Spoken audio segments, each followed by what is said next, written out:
दुनिया का सबसे बड़ा तानाशाह हिटलर ने कहा था, अगर आपको पूरी दुनिया में विजय प्राप्त करनी है तो सबसे पहले अपने घर में विजय प्राप्त करना होगा। अगर आपने अपने घर में विजय प्राप्त कर लिया तो आप दुनिया पर विजय प्राप्त कर लेंगे। बस आपका जज्बा मजबूत होना चाहिए, आपके जज्बे में पावर होनी चाहिए दुनिया को फतेह करने के लिए। मगर जब घर के भीतर ये आग लगी हो तो तबाही निश्चित है। ऐसा ही कुछ उदाहरण राजा रावण के समय में भी देखा गया था, रावण और विभीषण के साथ। विभीषण, यदि शरीर में कोई दोष, कोई रोग भी आ जाए तो अपनी भुजा अपने शरीर का त्याग नहीं कर देती। भाई भाई की भुजा होता है। तूने भैया से अलग होकर उनकी एक भुजा काट दी। यदि पराजय हुई तो इसकी पराजय का कारण तू होगा, तू।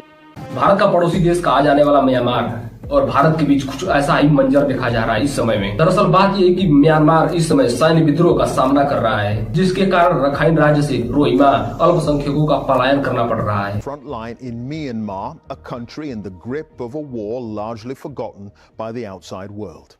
Rebel forces there are fighting an intense battle against the military regime.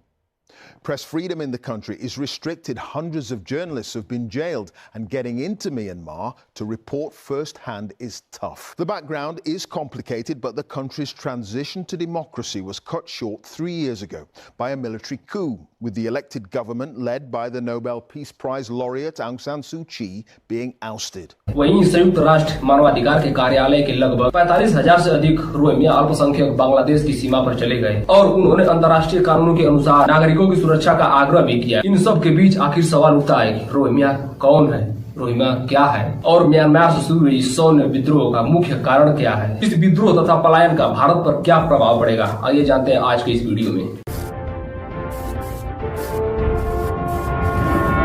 और आइए कहानी को स्टार्ट करते हैं और सबसे पहले समझते हैं म्यांमार का इतिहास।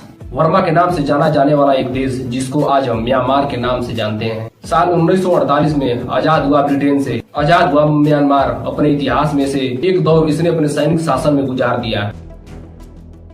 The year was 1948. Britain was losing yet another Asian colony. This time it was Myanmar, or Burma as it was called then. Their people fought hard for independence, and in January that year it came. A new country was born, but pretty soon there was trouble. Reports of a revolt in the south and southeast. सेना की पकड़ यहाँ 2010 के बाद ढीली पड़ने लगी। इसका यह कारण था कि 2015 में यहाँ चुनाव हुआ और आंग सान सू की सरकार बनी।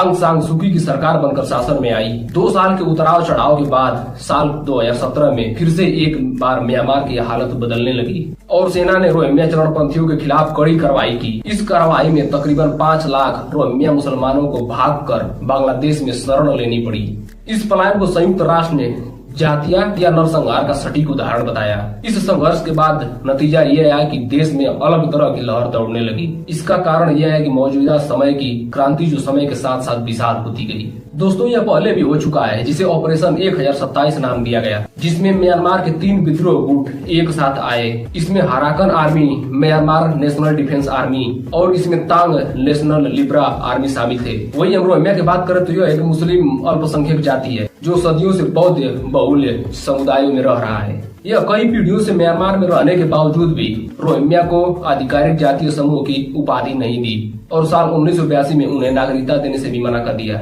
जिससे वह दुनिया की सबसे राज्यविहीन वाला आबादी बन गया। और ऑस्ट्रेलिया द्वारा प्रकाशित एक रिपोर्ट के अनुसार म्यांमार लगातार उन इलाकों को तबाह कर रहा है जहां कभी रोहिंग्या मुसलमानों की रियासत हुआ करती थी।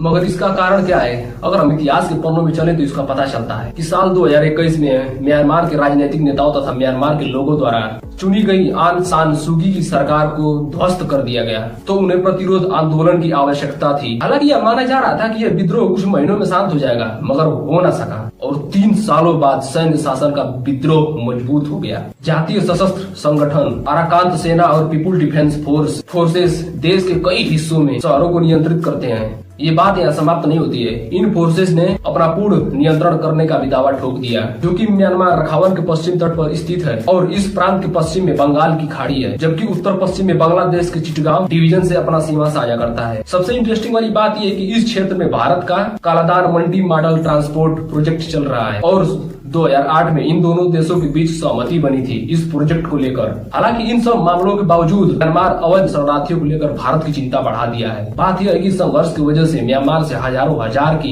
की तादाद में मिजोरम में आकर बस चुके हैं। आंकड़ों के अनुसार फरवरी 2021 में सैन्य तख्ता पलट कर अब तक 31,000 से अधिक शरणार्थी भारतीय सीमा में आ चुके हैं, जो कि पलायन घातक साबित हो सकता है। यही कारण है कि भारत ने म्यांमार की कुल 1643 किलोमीटर बाढ़ लगाने का फैसला किया। इसके साथ ही भारत FRM को रद्द करने की दिशा में कार्य भी कर रहा है। FRM क्या है, अगर इसके बारे में जानकारी ले तो पूरे 10 मिनट का वीडियो बनाया जा सकता है। आज के लिए इतना ही और मिलते हैं अगली वीडियो में। तब तक के लिए राम राम।